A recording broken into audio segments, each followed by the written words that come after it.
제1편 염불하면 반드시 왕생한다. 1장 십념으로도 마땅히 왕생한다. 인광대사 전집석의 영사집에 왕백령 거사의 다음과 같은 서술이 있습니다. 25년 겨울에 크게 한번 피를 토했을 때 사람의 목숨은 단지 한 번 호흡하는 사이에 있었다. 그러나 자신의 마음을 성찰해 본 결과 첫째는 당황하지 않았고 둘째는 두렵지도 않았으나 염불을 아직 잘하지 못한 것이 매우 유감이었다. 병이 나온 후에 아는 스님 한 분과 함께 절강성에 위치한 여러 산사를 참배하다가 소주에 이르러 스승님을 뵈하라고 병이 위독할 때의 심경에 대해 말씀드렸다. 스승님은 듣고 나서 크게 호통치시면서 자네가 이렇게 생각한다면 서방은 갈 수가 없네. 무엇을 염불을 잘했다고 하는가? 십념으로도 마땅히 왕생하네. 라고 말씀하셨다. 왕거사라는 분이 중화민국 15년 1936년 겨울에 크게 피를 토했는데 목숨이 한 번 호흡하는 사이에 있어서 수시로 숨이 끊어질 수 있는 상황이었습니다. 그 당시 그는 어떠한 심경이었을까요? 그는 첫째는 당황하지 않았고 둘째는 두려워하지 않았다고 했습니다. 보통 사람들은 임종할 때 흔히 마음이 복잡하고 어찌할 바를 모르며 앞길이 막막하고 의지할 데가 없게 되는데 이 거사님은 그렇지 않고 매우 침착했습니다. 이 거사에게 단 한 가지 유감이 있었는데 평소에 나무아미타불을 부르면서 청정한 생각이 이어지는 경지에 도달하지 못하고 여전히 망상 잡념이 있다는 점이었습니다. 그는 병이 나온 후에 아는 스님과 함께 강소 절강 일대에서 성지순례를 하였습니다. 인광대사님이 이때 소주 보국사에서 회관 수행을 하고 계셨는지 아니면 영암산사에 계셨는지는 잘 모르겠습니다. 이 거사가 소주에 이르러 인광대사님께 절을 올리고는 병중에서 본인의 심경에 대해 말씀드렸습니다. 인광대사님은 듣자마자 곧바로 그를 꾸짖으며 말씀하셨지요. 자네가 만약 이런 생각을 갖고 있다면 왕생도 확정할 수 없네. 아마 왕생할 수 없을 것이다. 무엇을 염불을 잘했다고 하는가? 십념으로도 왕생할 수 있는데 무슨 염불을 잘하고 못하고가 있느냐? 더군다나 자네가 한 염불이 10년만한 게 아니질 않느냐? 광경 관무량수경의 하품 하생에서 10년을 구족한다라고 말씀하셨는데 우리의 염불은 모두 10년을 초과하였고 현재도 염불하는 사람입니다. 따라서 우리는 당연히 왕생할 수 있습니다. 다만 우리는 마음가짐을 자신은 하품 하생이고 지금이 임종할 때라고 조절해야 하므로 현재도 내지 10년의 염불을 해야 합니다. 해정법사의 제18호의 뜻 제8강에서 나모 아미도포 제2장 큰 돌을 배에 싣는 비유. 나선 비구경 밀린다왕 문경에 큰 돌을 배에 싣는 비유 하나가 있습니다. 한 국왕이 아라한에게 불법에 대한 가르침을 청했습니다. 국왕이 아라한에게 질문하였지요. 만약 한 사람이 평생 불법의 인연을 만나지 못했고 불법을 배워서 수행할 줄도 몰랐으며 선행을 닦고 공덕을 쌓을 수 있는 좋은 인연을 만나지 못하고 도리어 나쁜 사람과 나쁜 경계를 만나서 평생 동안 악행을 지어 시박 오히려 정법 비방의 죄를 지으며 부끄러운 마음이 없었습니다. 이치대로라면 그는 마땅히 아비지옥에 떨어져야 할 터인데 이런 사람이 임종할 때 염불을 몇 마디 한다 해서 지옥의 업에서 벗어나 정토로 왕생한다는 이런 법은 믿을 수가 없습니다. 국왕은 또 말합니다. 한 사람이 살아 생전에 목숨 하나만 살해해도 죽은 뒤에 지옥에 떨어진다는 이런 법도 믿지 못하겠습니다. 아라한은 국왕의 말을 듣고 나서 되물었지요. 만약 작은 돌멩이 하나를 물 위에 놓으면 이 돌멩이가 수면 위로 떠오를까요? 아니면 가라앉을까요? 이에 국왕은 당연히 가라앉겠지요. 돌이라면 크기와 관계없이 물밑으로 가라앉을 겁니다. 라고 대답하였습니다. 아라한이 다시 물었습니다. 만약 100개의 돌을 배 위에 실으면 가라앉을까요? 당연히 그렇지 않을 겁니다. 배 위에 있으니까요. 아라한이 말했습니다. 또 같은 이치로 일생 동안 나쁜 짓을 일삼은 사람은 그 죄업이 매우 무겁습니다. 마치 100개의 돌이 정상대로라면 반드시 물밑으로 가라앉아 수면 위로 떠오를 수 없는 것과 같습니다. 하지만 그가 임종할 때 염불하여 부처님의 차비하신 원력의 구제에 의지하여 아비지옥에 떨어지지 않은 것은 100개의 돌을 배 위에 실으면 가라앉지 않는 것과 같은 이치입니다. 일생 동안 한 사람만 죽였다면 죄업이 상대적으로 그리 무겁진 않겠으나 그가 부처님의 힘에 의지하지 않았기 때문에 자신의 업력에 따라 지옥에 떨어지게 되는 것이지요. 마치 돌멩이 한 알이 비록 작긴 하나 배 위에 싣지 않았기 때문에 이 작은 돌멩이의 중력에 따라서 물밑으로 가라앉게 되는 것과 같습니다. 국왕은 이 비유를 듣고 나서 문득 크게 깨닫고 이로부터 염불하면 정토에 왕생할 수 있다는 것을 믿게 되었습니다. 사바 세계를 오탁악세, 즉 5가지 혼탁함이 가득한 악한 세상이라고도 부르는데 오탁악세 중생들의 마음속에는 전부 탐욕, 성냄, 어리석음, 교만, 의심 등의 업력 종자들로 가득 차 있습니다.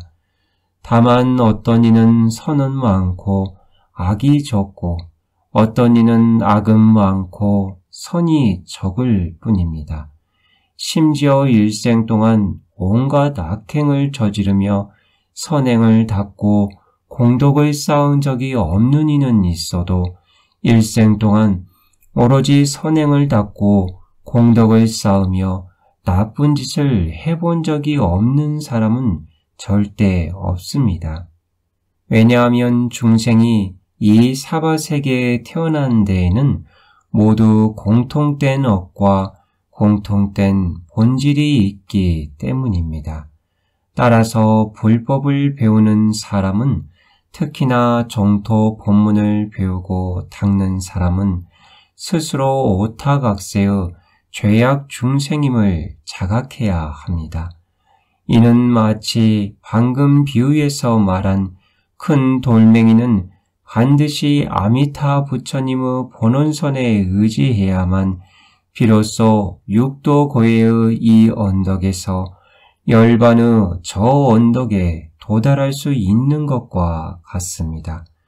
누구든지 무슨 수행이든지 만약 불력에 의지하지 않으면 모두가 다 돌멩이와 같이 바다 밑으로 가라앉게 될 것입니다.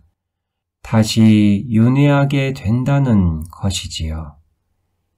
해정법사의 연우들을 위한 민나무 법문 제1강에서 나모 아미토포 제3장 진정으로 왕생을 원하며 오로지 부처님의 명호를 부르면 총토 연꽃이 나타난다. 다음입니다. 진정으로 왕생을 원하며 오로지 부처님의 명호를 부르는 그 마음이 결정되었다면 정토의 연꽃이 그 빛깔을 나타낼 것이다. 진정으로 왕생을 원하며란 진정으로 마음속으로부터 우러나 아미타 부처님의 정토에 왕생하기를 발언해야지 입으로 말만 해서는 안 된다는 겁니다. 만약 지금은 왕생을 원하지만 임종할 때 남편 혹은 아내에 대한 미련 때문에 아미타 부처님, 저는 가지 않겠습니다. 만약 부처님을 따라간다면 제 아내는 어떡합니까? 제 남편은 어떡합니까? 라고 말한다면 이는 진정으로 왕생을 원하는 게 아닙니다. 따라서 오로지 부처님의 명호를 부르는 정토 행자는 그 마음이 결정되면 왕생도 결정되고 마음이 결정되지 않았다면 왕생도 결정되지 않았습니다. 만약 그 마음이 결정되었다면 그럼 극락세계에는 우리의 연꽃이 있게 될 뿐만 아니라 연꽃 위에는 우리의 이름이 나타나 있으며 우리의 그림자도 있게 됩니다. 따라서 비록 우리의 몸이 아직은 사바세계에 남아있지만 우리의 그림자는 이미 극락세계의 연꽃 위에 있는 것입니다. 예를 들면 기원정사를 짓고자 하는 마음이 결정되었을 때 허공 가운데 하늘 궁전이 나타났다. 여기서 옛 이야기 하나를 말씀드리겠습니다. 옛날 인도의 수달 장자라는 분이 석가모니 부처님을 위해 기원정사를 짓기로 발심하였는데 황금으로 바닥을 깔려고 했지요. 이 수달장자가 사립을 존자와 함께 강당은 얼마나 커야 하고 얼마나 길어야 하고 얼마나 넓어야 하고 어떤 형태로 지어야 하는지 토지를 측량하고 있을 때 사립을 존자는 어느새 수달장자의 발심에 감동하게 되었습니다. 사리불은 수달 장자시여 그대의 현재 발심에 어떠한 공덕이 있는지 알고 싶습니까? 라고 물었지요.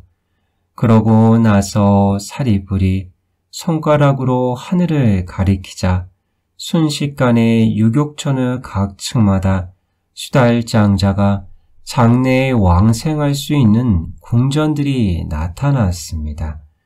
이 기원정사는 아직 짓지도 않았거든요. 단지 토지를 측량하고 있었을 뿐인데 수달장자의 과보는 이미 성취된 것입니다. 수달장자가 여쭈었습니다. 궁전이 이렇게 많은데 대체 어느 하늘이 좀 더 좋을까요? 사리불이 대답하였지요.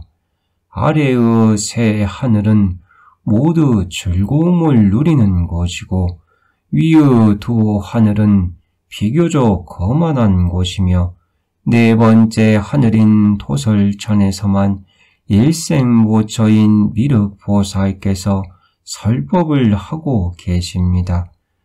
그러므로 그곳에 왕생한 사람들은 계속해서 수행할 수 있습니다. 이에 수달장자는 그럼 저도 도설촌으로 가겠습니다. 라고 말했습니다. 그가 막 이 생각을 일으킬 때 다른 각 하늘의 궁전들이 순식간에 전부 사라져 보이지 않고 오직 도설촌의 궁전만 여전히 남아 있었습니다.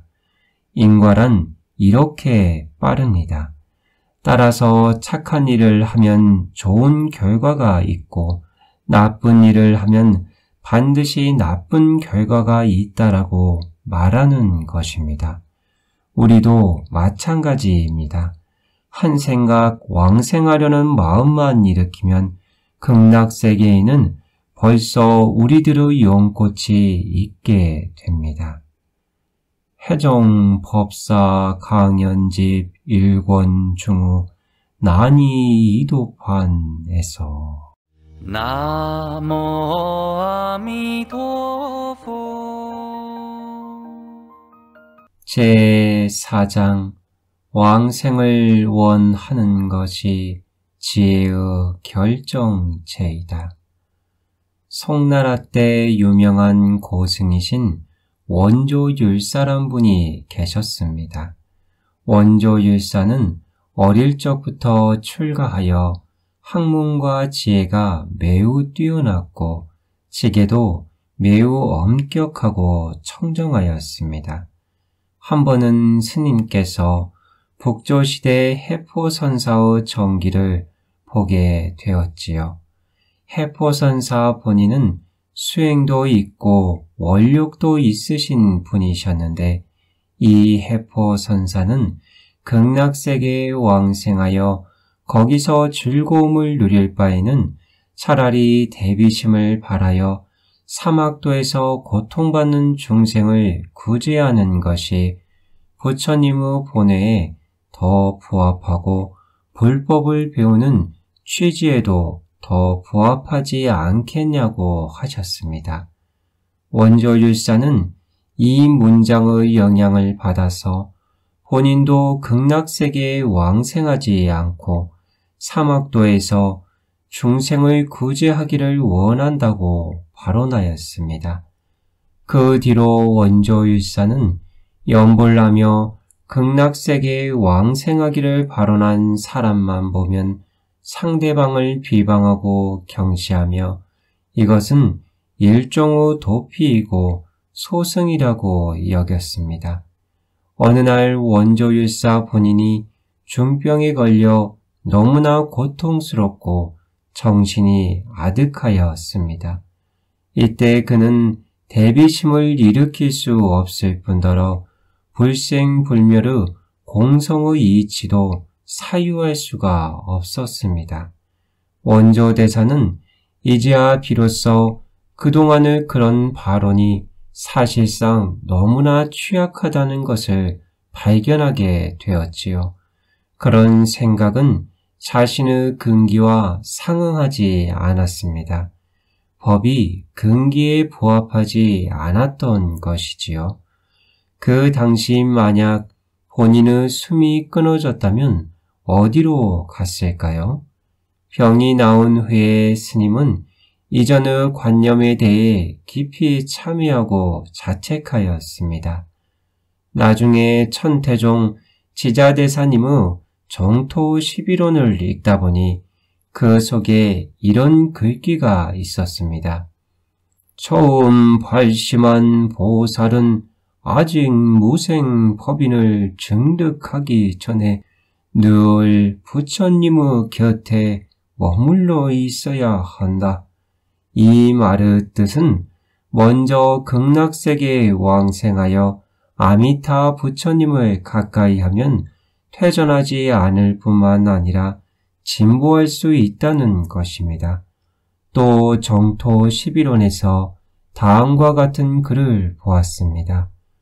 혼뇌를 구족한 범부가 비록 대비심이 있어서 사바세계에 태어나 고통받는 중생을 구제하기를 원하지만 이것은 불가능한 일이다.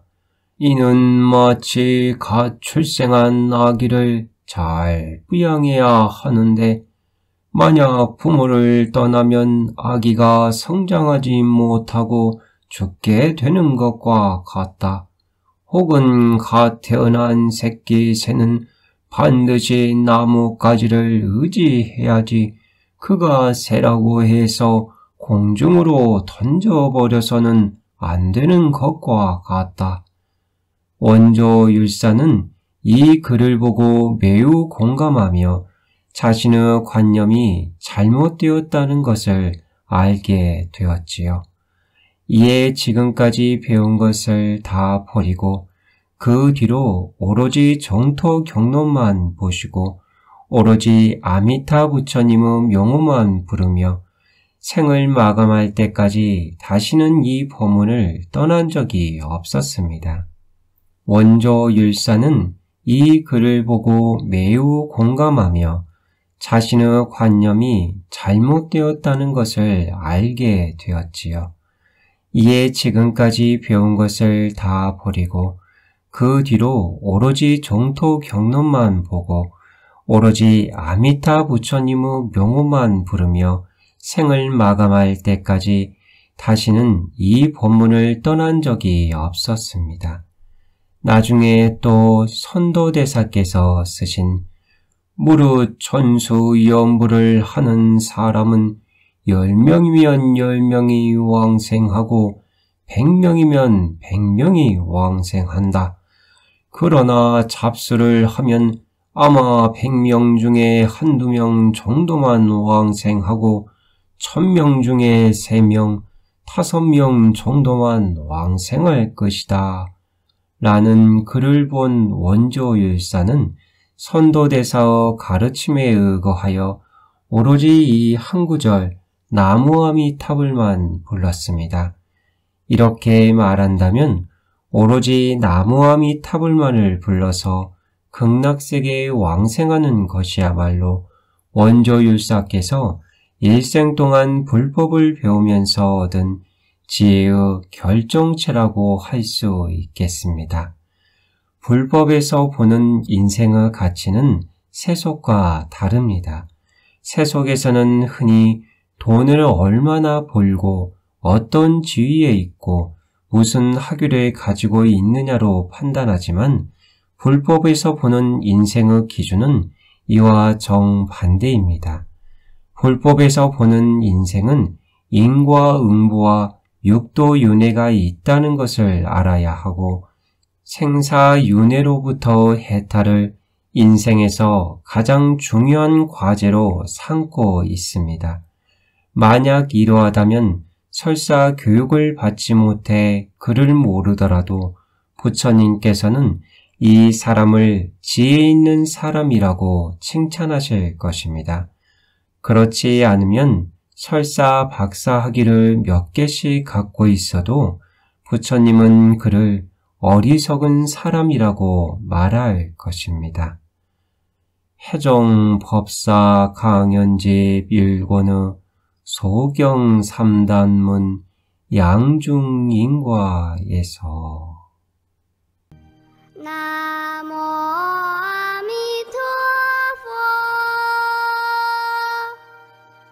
나모 아미토포